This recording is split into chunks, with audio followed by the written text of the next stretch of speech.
सांगितलं जातं की केंद्रामध्ये येणारा जो भाविक जो विश्वास ठेवत नाही झाला, जो अविश्वास असतो त्याच्या स्वामीची इच्छा पटकन पूर्ण करतात. त्याला आपण काय म्हणतो की शब्द त्याला परफेक्ट शब्द आहे नास्तिक. नास्तिका म्हणजे निर्लज्जासी सन्निध गुरु असे जाड निरंतरू. स्वामी महाराज म्हटले त्यास की या त्याला स्वामी महाराज पटकन देतात की ये तुला काय प्रॉब्लेम आहे, अमुक अमुक चाल सॉल्व प्रॉब्लेम तुझा.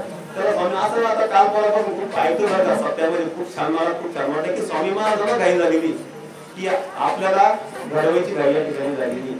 त्यांना एवढी घाई झाली असेल तर नक्कीच आपल्याला सुद्धा घाई व्हायला पाहिजे. आपण अनेक सेवेकरी आपल्या या सेवा मार्गामध्ये आपण जोडायला हरकत नाहीये.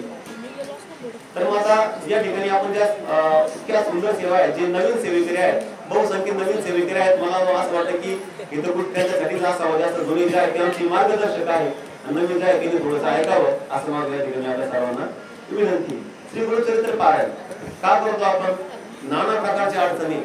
आता आपले बरेचसे प्रकार असतात का दवाखान्यामध्ये पहिल्या दिवशी गेलो तेव्हा भेटतात 4, 5, 6 8 वाजता 6 भेटतात.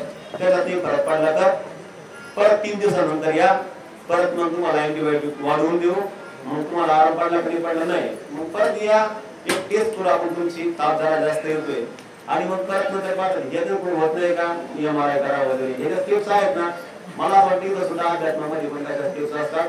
आपण जेव्हा जन्म घेतो ना, जेव्हा आपण आपलं बीज जेव्हा जन्माला येतं आईच्या उदरामध्ये, तेव्हा आपण पाठीमागचं सर्व रेकॉर्ड आपल्या सोबत घेऊन आलेलो असतो. त्याला आपण प्रारब्ध सुकृत म्हणतो. आपण प्रारब्ध पुण्य पाप जे काही पाठीमाग असेल ना ते सगळं आपण सोबत घेऊन आलेलो असतो. ज्याप्रमाणे एखादं मेमरी कार्ड असतं ते एका मोबाईल मध्ये दुसऱ्या मोबाईल मध्ये आपण इन्सर्ट करतो, फक्त मोबाईल चेंज केला जातो, मात्र डेटा आहे तोच राहतो. तर त्या काळातला राग जेवढा शिल्लक होता तो आता पण तेवढाच राहील. त्या काळातली साधना जेवढी आहे ती आता पण तेवढीच राहील. आपण पण आपल्यामध्ये किती फरक आहे. काही जण सेवा जे करतात, काही जणांची परिस्थिती खूप लवकर असते, काही जणांना थोडासा उशीर लागतो, बरोबर की नाही. त्याचं कारण काय? एखादी सेवा करणे काही जरा शांत बसायचं. जर एखादी सेवा करायची असती ना तर मला तर असं वाटतं की एक मोठा खड्डा आहे आणि बारीक बारीक खडे दिलेले आपल्याला बुजवायचे है ना. जर आपलं पूर्णपणे मागचं प्लेन असेल, सुकृत आपलं पूर्ण प्लेन असेल तर तिथून पुढे ढीग तयार व्हायला सुरुवात होईल. पण जर ऑलरेडी तिथं खड्डा असेल तर आपल्याला पहिले तो खड्डा बुजवावा लागणार आहे. म्हणजे आपलं प्रारब्ध जर खडतर असेल तर प्रारब्ध कोणाला चुकलं? भगवान श्रीराम, भगवान श्री विष्णू है ना, यांनी जे अवतार घेतले, रामाचा अवतार असेल, कृष्णाचा अवतार असेल, अनेक अवतार घेतले. प्रत्येक अवतारामध्ये त्यांनाही हे भोग भोगावे लागलेले आहे, बरोबर की नाही. तर आपण खूप सामान्य माणसं आहोत आणि त्या सामान्य माणसाचे दुःख दूर करण्याचे जे काही क्षमता आहे ते या ग्रंथामध्ये आहे. श्री गुरुचरित्र ग्रंथ काही जणांना 3 पारायण सांगतात, काही जणांना 7 पारायण सांगतात, काही जणांना एकाच पारायणामध्ये एकाच पारायणामध्ये बरेच सगळीकडे सांगतात की सुरुवात केली वाचायला आणि प्रश्न सोडायला सुरुवात झाली. काही जण म्हणतात की पारायण केलं घरी येत होतो आणि आमचे प्रश्न सुटायला त्या ठिकाणी सुरुवात झाली. काही म्हणतात 7 पारायणामध्ये आम्हाला फरक पडला, आमची आठवी कामं झाली. काही जण म्हणतात की आम्हाला जास्त पारायण करावं लागले. हा आपल्या प्रारब्धाचा भाग आहे. त्या पद्धतीने आपल्याला हे फलित भेटत असतं. श्री गुरुचरित्र हा काही साधा ग्रंथ नाही. वाचताना वाटतं की या सर्व गोष्टी आहेत. जेव्हा मी सुद्धा पहिल्यांदा वाचतो मला असं वाटतं काय गोष्टी म्हटलं सगळ्या आणि काय ऐकलं आपण कुठे तरी अशा ब्राह्मण सांगत होते है ना. तशाच गोष्टी यार खूप छान वाटतात ऐकायला, रूपकात्मक आहे, छान आहे. परंतु जेव्हा आपल्याला तिथे रिझल्ट भेटतात, आंतरिक शांती लागते, तेव्हा समजतं की हा एक प्रसाद आहे, हा एक प्रासादिक ग्रंथ आहे.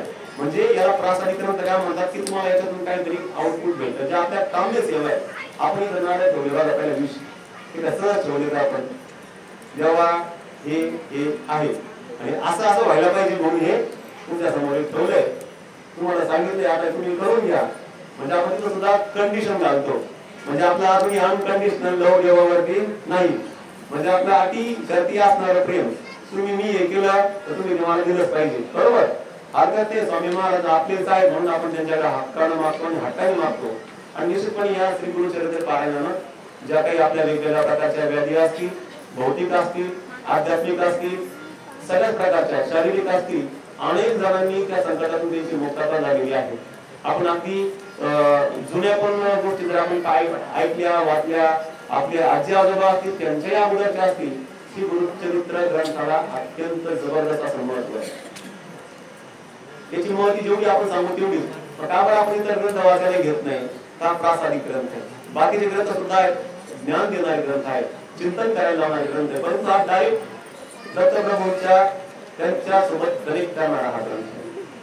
जेव्हा आपण पारायण वाचतो तेव्हा ती फिलिंग वेगळी असते, सगळ्याचं वातावरण वेगळं असतं, कळत पण नाही आपण किती स्पीड मध्ये वाचतो किंवा काय करतो, कळत नाही, आपण त्या वातावरणामध्ये असतो. आणि मला वाटतं त्याच काळात महाराज फेरी मारून जातात, आपल्याला भेटून जातात, ते आपल्याला लक्षात येत नसेल कदाचित, आपली बुद्धी तेवढी नाही आपण, कारण आपण जनसामान्य आपण आहोत, बरोबर का. तर या गुरुचरित्र पारायणाचं महत्व जेवढं आपण या ठिकाणी विषय करू तेवढं कमी. त्यानंतर एक दुसरी सेवा खूप सुंदर आहे, श्रीमद भागवत सेवा. श्रीमद भागवत गुरुमाऊलींनी आपल्यासाठी सुंदर असं व्यासपीठ खुलं करून दिलेले आहे. जर तुम्हाला मोठं भागवत वाचता येत नसेल तर संक्षिप्त भागवत दिलेले आहे. माझ्याकडे 700 श्लोकी, बरोबर 700 श्लोकी संक्षिप्त भागवत आहे. मी स्वतः त्याचे उदाहरण पाहिले जाता या अधिक मासामध्ये. उदाहरण सांगायला हरकत नाही, माझ्या स्वतःच्या आईचं उदाहरण सांगतो मी स्वतः आई विटनेस आहे त्याचा. तर पितृदोष प्रकार असतो असं म्हणतात आणि ते मान्यच आहे. किती सेवा करा म्हणजे याच्यासाठी मुरमामध्ये किती पाणी होतं, एक टँकर होतं तरी सुद्धा खाली जाणार. तर पितृदोष प्रकार असल्यावरती आपल्याला नाना प्रकारच्या अडचणी येतात आणि खूप प्रकारच्या अडचणी पण सामोरं जावं लागत होतं. आईला लहानपणापासून तिच्या लहानपणापासून नाकामध्ये पोकळी, त्याला सायनस म्हणतात, सायनस खूप त्रास काय जमून प्रचंड त्रास, ऑपरेशन शिवाय होत नाही. आणि प्रचंड त्या ठिकाणी पस जमा व्हायचा कधी कधी आणि खूप त्रास व्हायचा तिला. म्हणजे मला आठवतं तसं मी पाहतो की तिला तो त्रास कायमचाच. डॉक्टर करून पाहिले, सगळ्या गोष्टी झाल्या, अगदी आतापर्यंत मागच्या वर्षीपर्यंत त्या गोष्टीला काहीही इलाज नव्हता, म्हणजे फरकच पडत नव्हता, काहीच फरक पडत नव्हता. सगळे डॉक्टर, EMT सर्जन सगळे बरेच प्रयत्न करून पाहिले परंतु कसलाही फरक नाही. आणि ती यायची आपल्या कुठपर्यंत नाही होत्या तर स्वतः असायची वाचायची ती. मग ती म्हणता पण येत होती, संचित भागवत म्हणायची.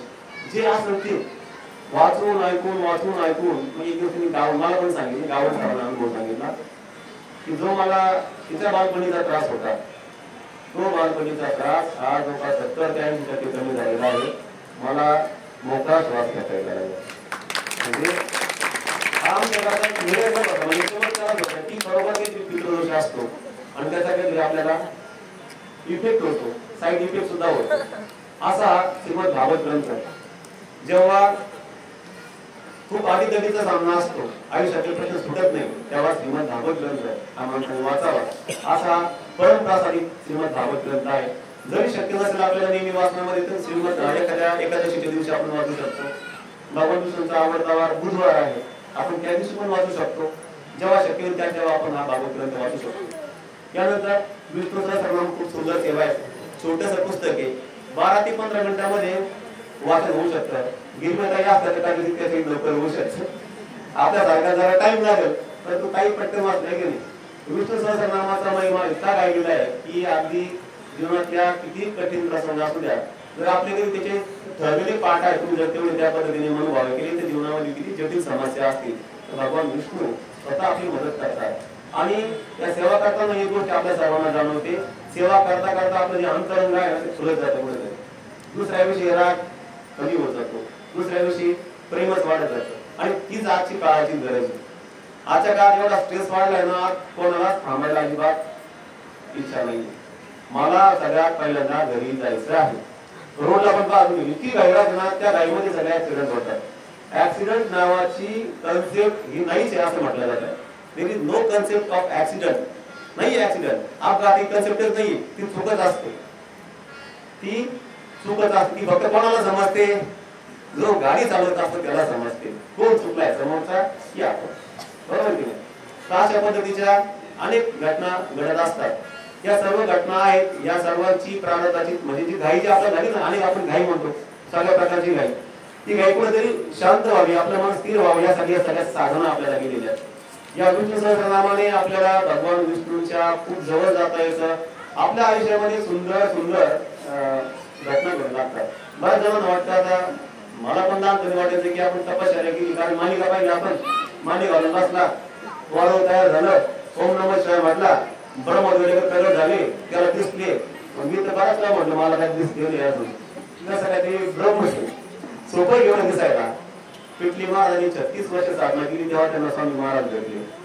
आपल्याला वाटत 36 दिवसामध्ये मला फरक का नाही पडला. मी ट्राय केलं होतं ना स्वामी समाधी केंद्रामध्ये, लय आवड सेवा त्यांची, लय काही करायला सांगा, त्या आरती यायला सांगा, असं तसं हे करून कुठेतरी टाळण्याचा प्रयत्न केला जातो.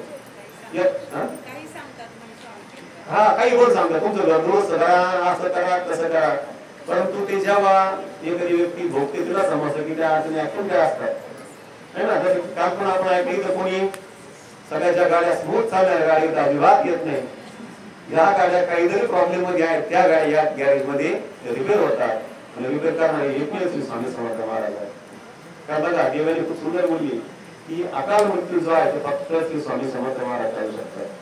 म्हणजे तेच भगवान विष्णू तत्व आहे, तेच भगवान शिव तत्व आहे, तेच भगवान ब्रह्म तत्व आहे. हा आपण भेदाभेद केलाय की मी याची उपासना करतो, मी ती उपासना करतो.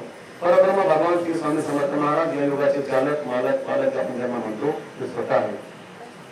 ज्या ज्या भक्तांनी जी मनोकामना केली मला विठ्ठल पाहिजे त्यांनी स्वामीमध्ये विठ्ठल पाहिलेला आहे, ज्यांनी शिवांना पाहायचं त्यांनी स्वामीमध्ये शिव पाहिलेला आहे, ज्यांनी जी आपली आराधना आहे. बाळप्पाचं उदाहरण आहे बघा, बाळप्पाला कुलदैवताचं दर्शन स्वामी महाराजांमध्येच होत होतं, जायची कुठे गरज नव्हती है ना.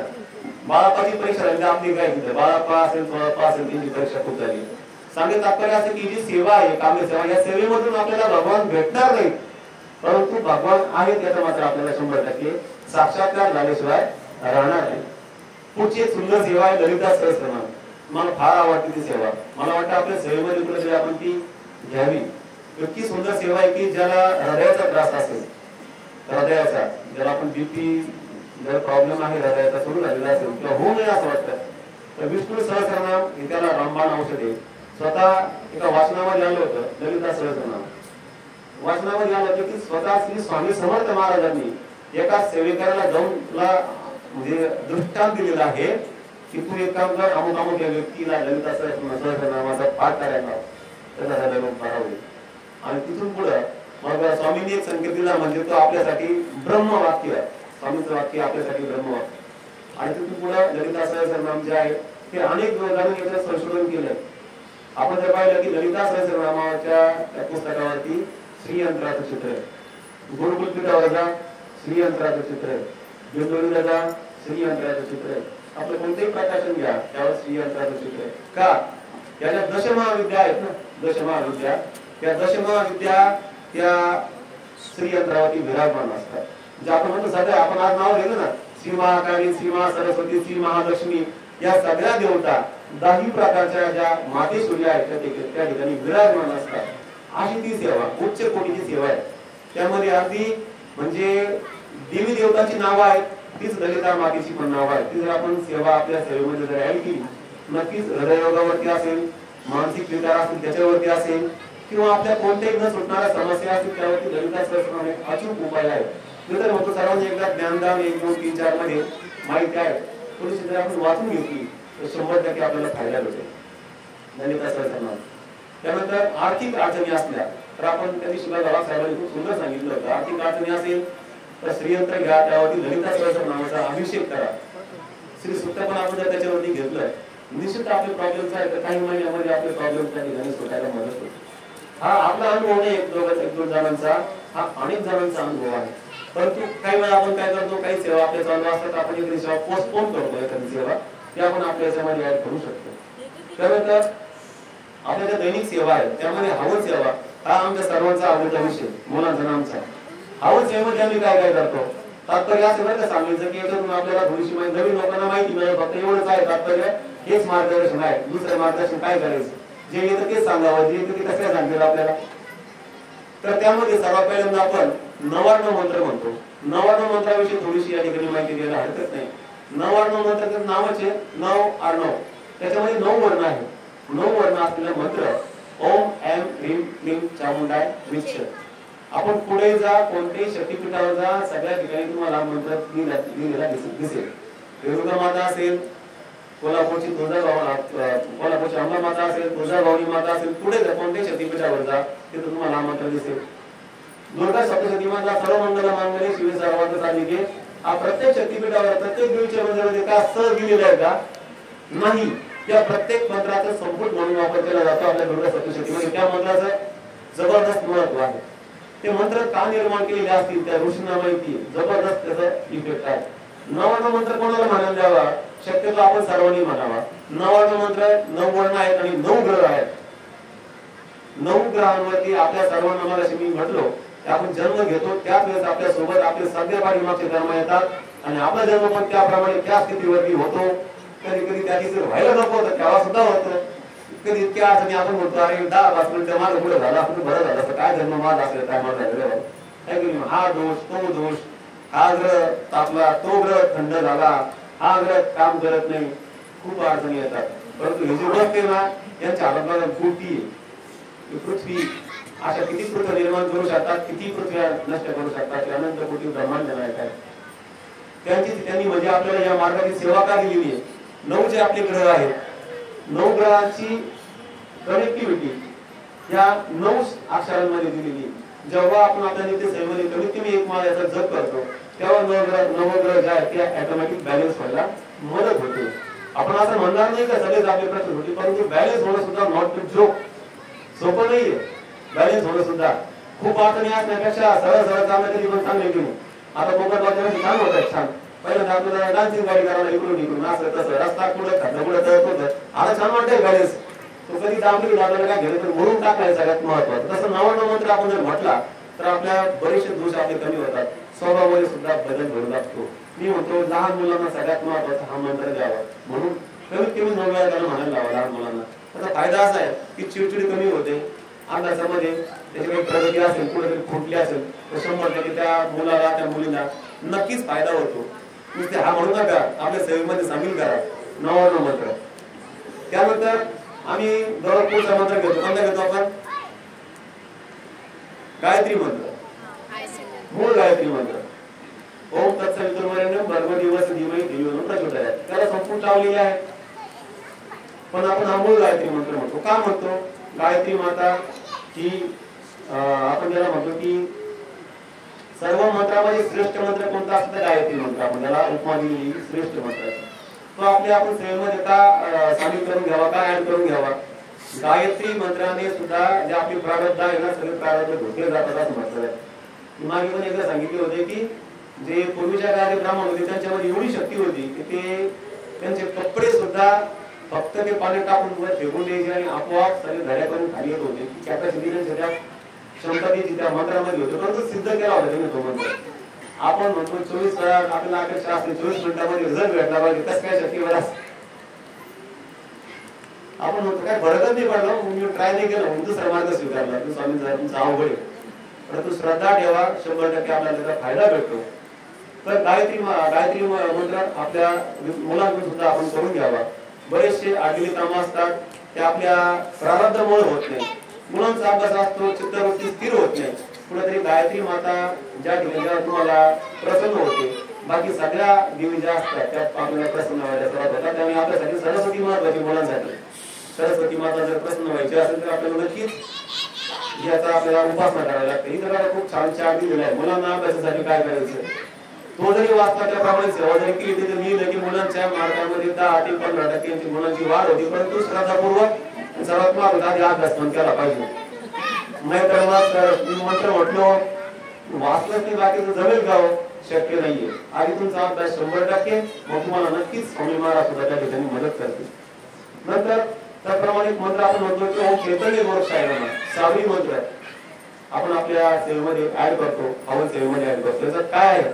ज्या बाह्यबाधा असतात त्या बाह्यबाधेपासून आपलं रक्षण व्हावं यासाठी आपण सावली मंत्राचा त्या ठिकाणी वापर करत असतो. त्यानंतर बगलामुखी मंत्र आहे.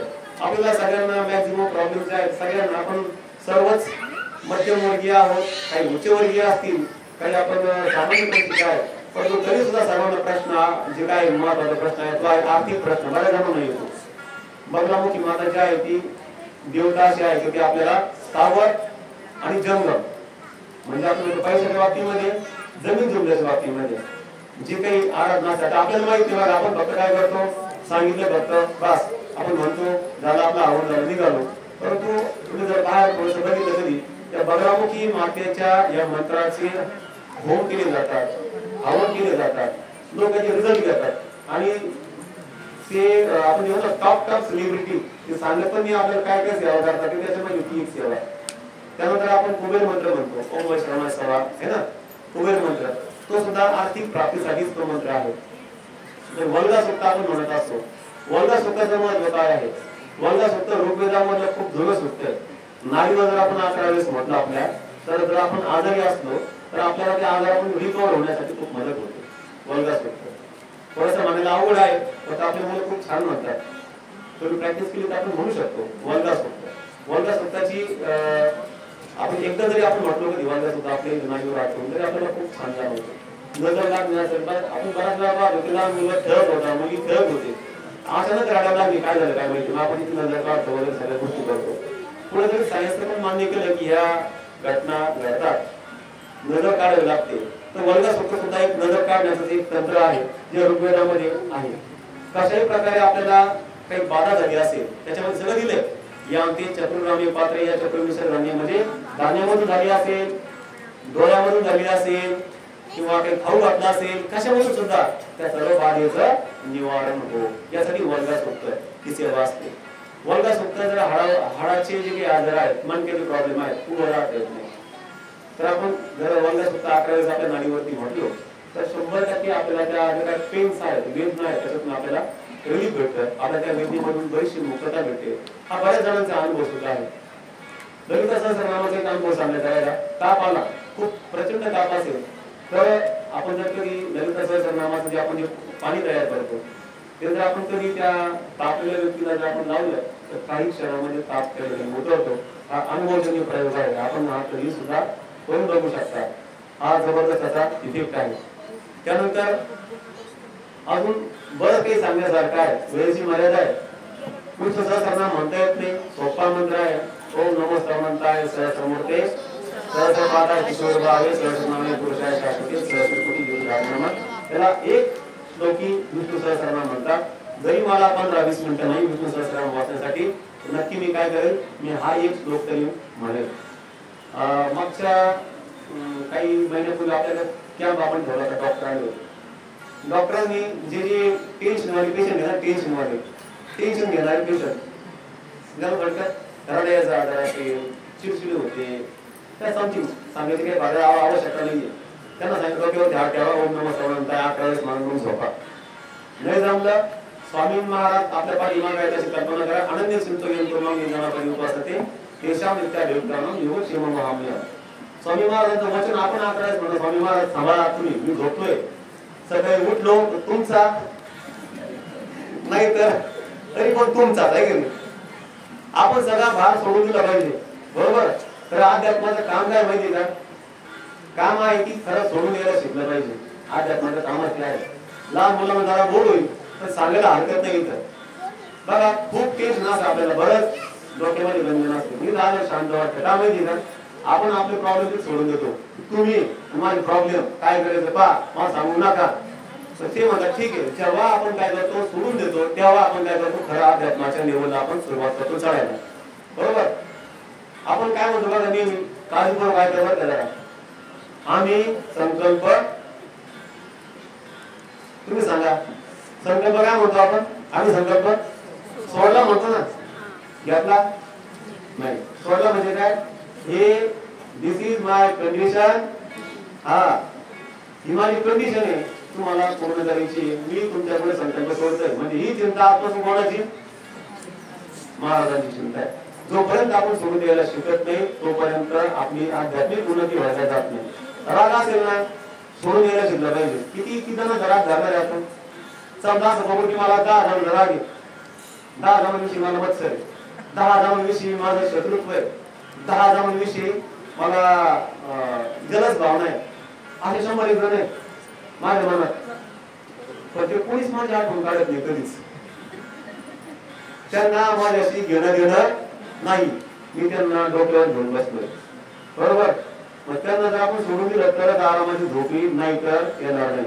आता महिला भगिनी म्हणते सर तुम्हाला काय माहिती, या मला पडलं का अशी झोप लागली, बरोबर आहे ना.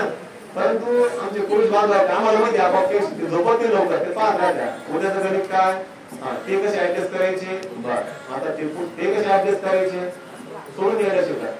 युनिव्हर्स तुमच्याकडून तेच मागत असतं. स्वामी महाराज म्हणजे युनिव्हर्स, जे आपण म्हणतो ना सोडून दिलं त्याच्यावर, तू करून घे, तुम्ही करून घ्या, त्या गोष्टी आपोआप पूर्ण होतात. तुमचा अनुभव करा. जेव्हा एक गोष्ट फार एकदम मनापासून पूर्ण श्रद्धेने मागतो तेव्हा ती भेटते. जेव्हा त्या मागण्यामध्ये शंका असेल शंका असेल, होईल का नाही होईल का, होईल का नाही होईल का, होतच नाही, होणार नाही. कारण आपली वृत्ती कोणती आहे, शेवटी आपण मानव आहोत. कुठेतरी आपल्याला त्या ठिकाणी ते शिकायचं आहे, ती सोडून द्यायला शिकायचंय, ही चिंता तुमची. आता तुम्ही करू का, आता माझा बहिणी बघा, आम्हाला म्हणजे तुमच्या पुढे आम्ही नम्र करणार चंडी याग झालेला आहे. चंडी याग म्हटल्यावरती आज नम्रताच घ्यावा लागणार आहे खूप, है की नाही. तर माता भगिनी बघा, त्यांनी रात्री फिक्स करतात, सकाळी मला 5 वाजता उठायचंय. या आत्मवाद लोक आत्मारामा त्याला मेसेज जातो की सकाळी 5 वाजता उठायचं, ऑटोमॅटिक त्या 5च्या आधी उठतात. नंतर मग आम्हाला उठवलं, उठा आमचं सगळं आवडलं, आहे की नाही.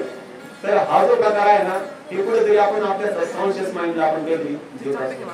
सबकॉन्शियस माइंड कुठेतरी परमेश्वराच्या आतमध्ये बसलेला असतो. जे आपण पॉझिटिव्ह सूचना देतो त्याच आपल्या सूचना परमेश्वरापर्यंत पोहोचत असतात. असं म्हटलं जातं की तुम्ही लगातार 21 दिवस एक तुम्ही सूचना केली, परत परत मी सगळ्याला सांगितली, देवाला सांगितली, किंवा तुम्ही त्याला मानत असाल, समजा आपण स्वामी मार्गात आपण स्वामींना मानतो, जो मानत असेल त्याला सांगा की सगळ्याला तू सांग की बाबा माझी इच्छा, माझी विश पूर्ण झालेली आहे असं म्हणा. कुठेतरी ती विश जरी पूर्ण झालेली आहे, तिचे मार्ग तुम्हाला टाकू लागतात. असं करा, असं करा, हे करा, ते केलं तर ते होईल. आणि निश्चित आपल्याला कुठेतरी मदत भेटते, तीच एक दैवी मदत असते. श्रद्धा खूप असली पाहिजे. एक छोटीशी स्टोरी सांगतो फक्त आणि नंतर मी थांबणार आहे. एक श्रद्धेविषयी मला खूप आवडणारी गोष्ट आहे. एक डॉक्टर होते, जबरदस्त अभ्यास असणारे डॉक्टर, तिच्या डॉक्टरांनी हात जरी लावला तरी असं म्हणत की पेशंट आपोआप नीट होत आहे, असा त्या डॉक्टरांविषयी समज. डॉक्टर हृदयाचे, लहान मुलांच्या हृदयाचे जबरदस्त, म्हणजे इतके त्याचा रिझल्ट छान की लहान मुलांना त्यांनी पाहिलं जरी की याला प्रॉब्लेम्स काय, सर्जरी करायची का मेडिसिन वरती होईल, असे डॉक्टर हृदयाचे देवच ते. त्या डॉक्टरांना जागतिक परिषदामध्ये सन्मान झालेले डॉक्टर, गावामध्ये नाही तर जगामध्ये सन्मान झालेला, प्रचंड मोठी व्यक्ती. मग त्या व्यक्तीला वेळ असेल का, अजिबात एक क्षणाचाही वेळ नाही. आणि मग जेव्हा माणूस खूप उंच शिखरावरती पोहोचतो, त्याला कुठेतरी परमेश्वराचा विसर पडू लागतो. तो स्वतःला म्हणू लागतो की मी स्वतः आता देव, लोक मला म्हणायला लागले मी डॉक्टर आहे, डॉक्टर आहे, मेरा देवच आहे. त्याला कुठेतरी ती एक अहंता निर्माण झाली. आणि मग त्याला वाटलं असं वाटायचं की आता खूप आहे, परंतु त्याला सर्व शून्य वाटायचं की एवढं असं सुद्धा काहीतरी शून्य, इतके पैसे असून सुद्धा काहीतरी शून्य. मग तो त्याच्या शोधामध्ये पण होता, कारण असे माणसं हुशार पण थोडे जास्त आहेत. तुम्हाला असं का फील वाटतं की एवढे पैसे असताना, एवढा सन्मान असताना मला असं का वाटतं. तर मग त्यानं त्याचा शोध घ्यायला सुरुवात केली, पण त्याला काही सापडलं नाही.